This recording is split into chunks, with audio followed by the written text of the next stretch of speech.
So yun nga, for today's video is pag-uusapan ho natin yung tungkol kay Senator Amy Marcos and Camille Villar. So andyan ho sa caption natin, sa title na iboboto ba natin or deserve ba, no, or worth it ba na iboto natin ang dalawang senadora or ang dalawang senatorial slate na si Senator Amy Marcos and Camille Villar.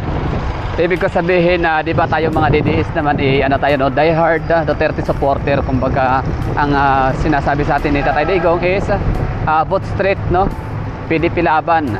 So Duterte 9 pero ngayon naging Duterte 10. So, iboto natin ang kanilang nasa kanilang pinaka slate. So ngayon ang sabi kasi nila dito is kailangan daw ng dalawa, kailangan dagdagan ng dalawang senador, no? Kailangan bumoto ba? Kailangan punuin natin yung Duterte 12. Ay ibig sabihin ni Duterte 12. So kailangan natin punuin yung 12 slots, no? Hindi pwedeng 10 lang kasi ang daling dayain, no? 'Di ba? So ibig sabihin kung 10 lang yung iboboto natin, yung ating ipapanalo, so may possible chances na or may chances na makapaglagay sila ng dalawang senator, no, na against sa mga Duterte, or sabihin na natin na boboto para ma-impeach itong si VP Sara Duterte. Kumbaga ulitin natin, itong eleksyon kasi natin ngayon may aminin ba natin sa hindi, ang pinaka main goal ho talaga natin ngayong May 12 election is bumoto tayo, no, ng mga senatorial slate or senatorial candidate na siyang magiging vote blocking, no, para hindi ma-impeach ang ating Vice Presidente na si Sara Duterte. Ngayon kung 10 lang yung iboboto natin, maaaring makapaglagay sila, no, ng dalawa pa na iba na maaaring taga Team Alyansa, di ba? O mas worst kung hindi alyansa kundi galing sa sa Dilawan, Pinklawan, di ba? So sino ba 'yon? Heidi Mendoza, Loki Espiritu, maaring si Laila de Lima, maaring si Ma'am Aquino or si Kiko Pangilinan. So yan po yung lima na yon ay napaka napaka pangit. Pangit ko sabihin. Hindi talaga sila maganda para maging para gawing senador. Kasi unang-una, hindi naman talaga yan sila andyan na nagpapahalal bilang senador para gumawa ng magandang programa at batas na makatulong sa mamamayang Pilipino sa pangkalahatan, lalo na sa mga mamamayang mahihirap, no. Kumbaga ang purpose sila, ba't sila andyan, dahil sila ay lalabanan lang ang mga Duterte. Parang lang, kumbaga para silang yung ginawa ngayon ng Team Alyansa or ng Team Bangag, kung sabihin na ng iba, no. So Team Bangag o Team Ngiwi. So, sila yan dyan, no, sa Senado, magpapahalal yung mayan para magpapahalal sila para yan nga, no, para sa mga Duterte, di ba? So mahal ang sahod nila, like 300,000 pesos per month ang sahod plus kurakot pa. Tapos yun lang ang gagawin nila sa Senado, yung puksain ng mga Duterte. Hindi naman Duterte ang may pakana, no? Bakit naghihirap ang bayan natin? Sino ba ang may dahilan or sino ba ang ano bang mga rason bakit nahihirapan ang Pilipinas ngayon, no? Nagbahal ang produkto natin. Ibig sabihin na mataas ang inflation rates natin ngayon sa Pilipinas, sa buong mundo actually, no? So isa tayo sa apektado kasi nga hindi naman tayo kagaya ng ibang bansa na subsidize yung mga main natin, no, mga basic necessities or mga basic needs and services. Yung ibang bansa kasi kahit pa wala silang masyadong mahal ang mga bilihin nila, at least, no, may subsidy, di ba, or subsidize yung kailang mga pangunahing serbisyo. Maaaring una ay ang medical, no, health sector, yung kanilang hospitalization.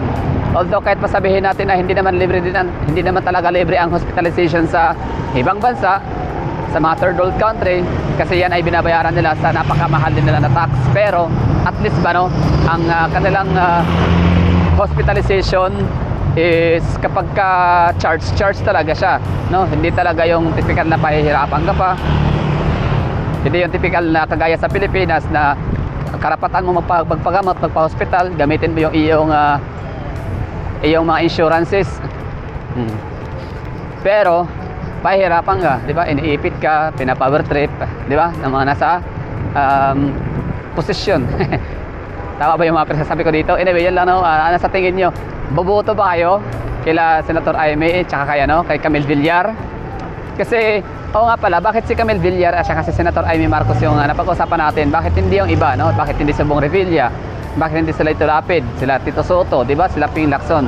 Kasi yung mga yon, hindi kasi yun sila sigurado, no, na mataas kasi ang chance or malinaw pa sa alas 4 na yung mga tao na yun na akin nabanggit ay buboto talaga yon in favor sa kay impeachment ni Sara Duterte.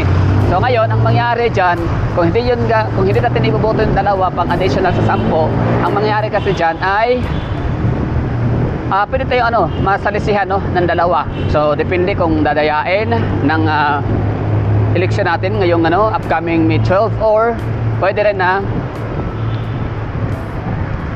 manalo, no, itong dalawang sila Kiko Pangilinan, itong makapagpanalo ng dalawa itong mga Pink Lawan or Unipink.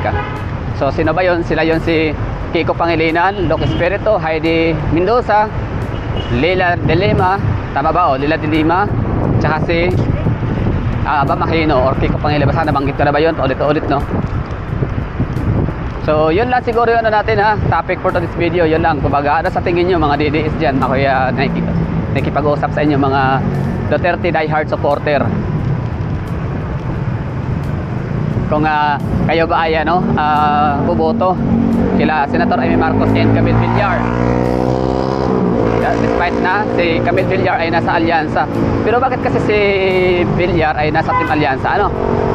Siguro alam naman na, although ako na lang sasagot doon sa katanungan ko na yon, ang kanyang rason bakit siya andon ay para sure win, no? Ibig sabihin meron siyang boto galing sa administration at meron din siyang makukuhang boto sa mga DDS, no? Kasi kaya siya lumapit ngayon kay VP Sara, di ba? At saka yung Villar naman talaga from the beginning, alam ko naman na Maka Duterte talaga yung mga yan. Kumbaga, isa sila sa political dynasty, di ba? Isa sila sa pamilya, no, na ma-influensya. Isa sila sa pamilya na nasa sa politics, na naniniwala sila sa advokasya ng mga Duterte, sa mga pinaglalaban ng mga Duterte. Kaya hindi rin naman natin masyadong ipagtataka kung si Camille Villar ay hindi buboto na ma-impeach si VP Sara Duterte, kasi nga kumbaga gusto nila yung polisiya ng mga Duterte and way of leadership, ganon.